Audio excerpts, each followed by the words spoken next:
दोस्तों 2003 में आई movie Peter pan ने हम सबको एक ऐसी दुनिया दिखाई थी जहां हम कभी बड़े नहीं होना चाहते थे।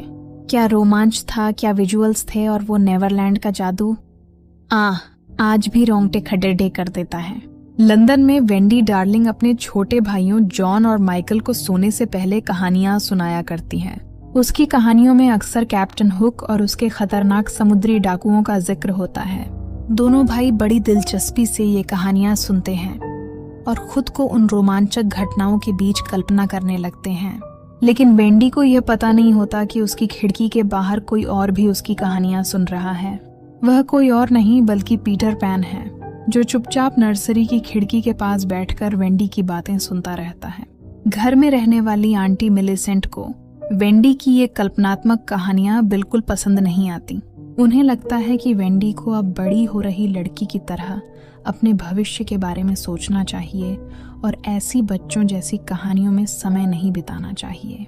एक रात वेंडी देखती है कि पीटर पैन चुपके से फिर से नर्सरी में आ जाता है। वह बस वेंडी को सोते हुए देखने आया होता है, लेकिन तभी घर की वफादार नर्स डॉग नाना, जो एक सेंट बर्नार्ड कुतिया है, उसे देख लेती है। नाना तुरंत उस पर झपट पड़ती है।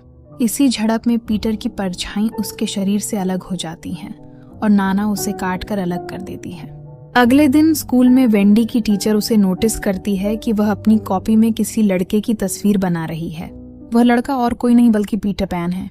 इसी बीच घर की समझदार और जिम्मेदार कुतिया नाना वेंडी के पीछे पीछे पड़ोस के बैंक तक पहुंच जाती है।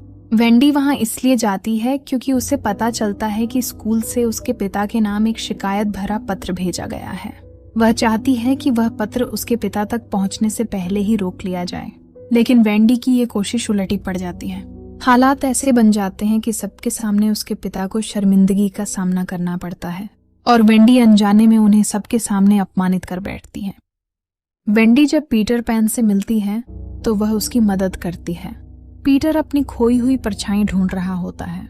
वेंडी सुई धागे से उसकी परछाई को फिर से उसके शरीर से जोड़ देती है। इससे पीटर बहुत खुश हो जाता है और वेंडी से दोस्ती कर लेता है। पीटर चाहता है कि वेंडी उसकी दुनिया में आकर उसकी टोली के बच्चों को भी कहानियां सुनाए। उसकी टोली को लॉस्ट बॉयज कहा जाता है, जो नेवरलैंड नाम की जादुई जगह पर रहते हैं। इसलिए पीटर वेंडी और उसके दोनों भाइयों जॉन और माइकल को नेवरलैंड चलने का निमंत्रण देता है। उधर घर में नाना कुतिया मिस्टर और मिसेस डार्लिंग को यह सब बताने की कोशिश करती है, लेकिन उससे पहले ही पीटर, वेंडी और उसके दोनों भाई टिंकर बेल की जादुई परिधूल की मदद से उड़कर नेवरलैंड की ओर निकल पड़ते हैं। नेवरलैंड पहुंचते ही बच्चों पर कैप्टन हुक और उसके खतरनाक समुद्री डाकुओं का हमला हो जाता है। इसी बीच टिंकर बेल को वेंडी से जलन होने लगती है। उसे लगता है कि पीटर अब वेंडी को ज्यादा पसंद करने लगा है। जलन के कारण टिंकर बेल लॉस्ट बॉयज को धोखा देती है।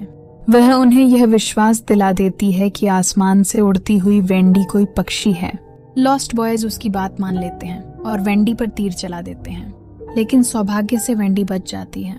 पीटर ने पहले उसे एक छोटा सा एकोर्न दिया था, जो तीर लगने से उसकी रक्षा कर लेता है।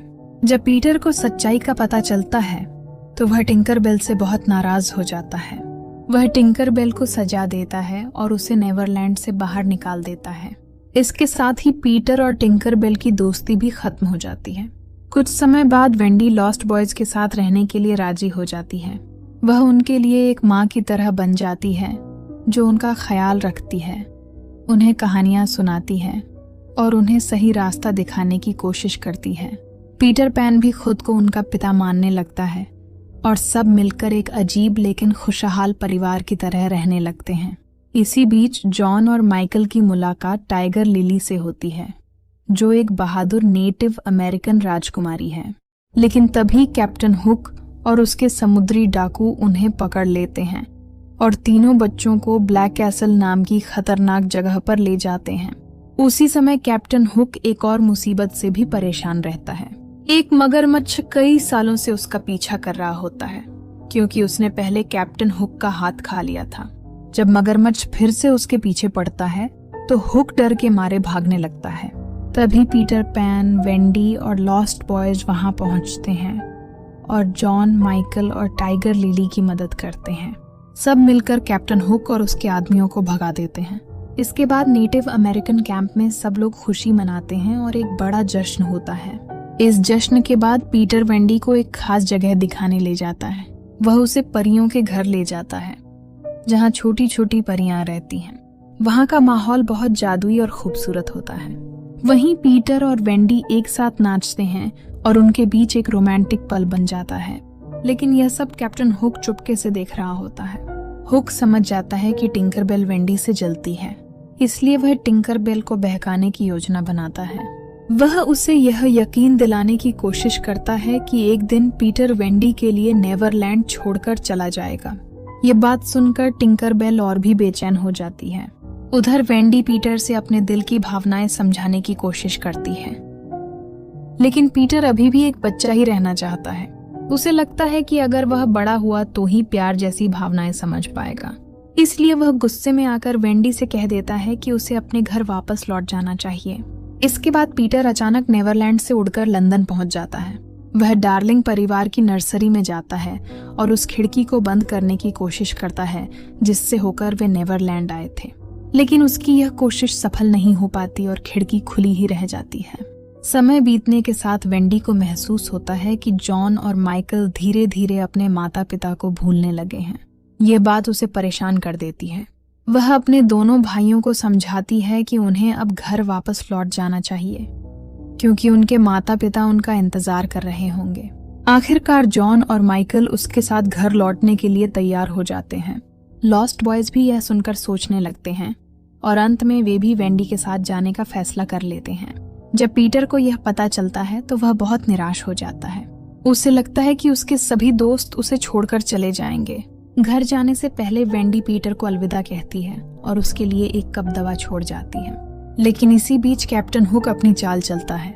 वेंडी और बाकी लड़कों के ठिकाने से निकलते ही हुक और उसके समुद्री डाकू उन्हें पकड़ लेते हैं। साथ ही हुक चुपके से पीटर की दवा में जहर मिला देता है ताकि पीटर उससे पीकर मर जाए। लेकिन टिंकरबेल को यह बात पता चल जाती है। वह तुरंत पीटर के पास पहुंचती है और जहर वाली दवा खुद ही पी लेती है। जहर पीते ही टिंकरबेल कमजोर होकर बेहोश हो जाती है। पीटर ये देखकर बहुत दुखी हो जाता है। तब वह अपने मन की शक्ति से नेवरलैंड और लंदन के सभी लोगों को पुकारता है। वह उनसे कहता है कि वे परियों पर विश्वास करें। जब बहुत सारे लोग परियों पर विश्वास करने लगते हैं तो उसी विश्वास की ताकत से टिंकरबेल फिर से जीवित हो जाती है। जागते ही टिंकरबेल पीटर की मदद करने लगती है। दोनों मिलकर वेंडी और लॉस्ट बॉयज को कैप्टन हुक और उसके समुद्री डाकुओं से बचाने के लिए निकल पड़ते हैं। इसके बाद समुद्री डाकुओं और पीटर के बीच एक बड़ी लड़ाई शुरू हो जाती है। लड़ाई के दौरान कैप्टन हुक टिंकरबेल की जादुई धूल का इस्तेमाल करता है और खुद भी उड़ने की ताकत हासिल कर लेता है। अब पीटर और हुक के बीच आसमान में ही भयंकर मुकाबला शुरू हो जाता है। लड़ाई के दौरान हुक पीटर का मजाक उड़ाता है। वह कहता है कि वेंडी एक दिन उसे छोड़कर चली जाएगी। वह बड़ी हो जाएगी और किसी दूसरे आदमी से शादी कर लेगी। ये बात सुनकर पीटर का दिल टूटने लगता है। वह कमजोर पड़ जाता है और लड़ते लड़ते नीचे गिर जाता है। पीटर को कमजोर देखकर हुक उसे मारने की तैयारी करता है, लेकिन उससे पहले वह वेंडी को पीटर से आखिरी बार विदा लेने का मौका देता है। तभी वेंडी अपने दिल की सच्चाई बता देती है। वह पीटर से कहती है कि वह उससे प्यार करती है। फिर वह पीटर को चूम लेती है। वेंडी के इस प्यार से पीटर फिर से खुश और मजबूत हो जाता है। आखिरकार पीटर पैन और कैप्टन हुक के बीच की लड़ाई अपने अंतिम दौर में पहुंच जाती है। पीटर हिम्मत और चतुराई से लड़ते हुए हुक को हरा देता है। हार के बाद कैप्टन हुक संतुलन खो देता है और उसी मगरमच्छ के मुंह में जा गिरता है जो कई सालों से उसका पीछा कर रहा था। इस तरह मगरमच्छ उसे निगल जाता है और कैप्टन हुक का अंत हो जाता है। इसके बाद पीटर जॉली रोजर नाम के समुद्री जहाज पर टिंकरबेल की जादुई परी धूल छिड़क देता है। परी धूल के असर से वह जहाज उड़ने लगता है। पीटर उसी उड़ते जहाज से वेंडी, जॉन, माइकल और बाकी लॉस्ट बॉयज को लेकर वापस लंदन की ओर चल पड़ता है। लंदन पहुंचने पर बच्चे अपने घर वापस आते हैं और अपने माता पिता से मिलते हैं। मिस्टर और मिसेस डार्लिंग अपने बच्चों को सुरक्षित देखकर बहुत खुश हो जाते हैं। वे बाकी लॉस्ट बॉयज को भी अपने घर में रहने की जगह दे देते हैं और उन्हें अपने बच्चों की तरह अपनाने का फैसला करते हैं। मिस्टर डार्लिंग भी अपने बच्चों से प्यार से बात करते हैं और उनसे अपने पुराने व्यवहार के लिए माफी मांगते हैं। उधर आंटी मिलिसेंट को रास्ते में स्लाइटली नाम का एक लड़का मिलता है जो लंदन पहुंचने के रास्ते में भटक गया था और देर से डार्लिंग परिवार के घर पहुंचता है। आंटी मिलिसेंट उसे अपनाने का फैसला करती हैं और उसे अपने साथ ले जाती हैं। घर लौटने से पहले पीटर वेंडी से वादा करता है कि वह उसे कभी नहीं भूलेगा। वह यह भी कहता है कि वह एक दिन फिर उससे मिलने आएगा। इसके बाद पीटर और टिंकरबेल फिर से नेवरलैंड की ओर उड़ जाते हैं। हालांकि वेंडी फिर कभी पीटर को नहीं देख पाती, लेकिन वह अपने बच्चों को हमेशा पीटर पैन की कहानी सुनाती रहती है।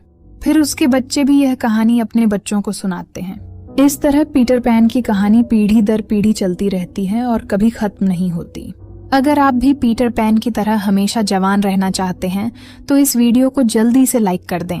और अगर आप हमारी इस फिल्मी फैमिली का हिस्सा बनना चाहते हैं तो नीचे दिए गए सब्सक्राइब बटन को दबाना और बेल आइकन को क्लिक करना बिल्कुल मत भूलिएगा।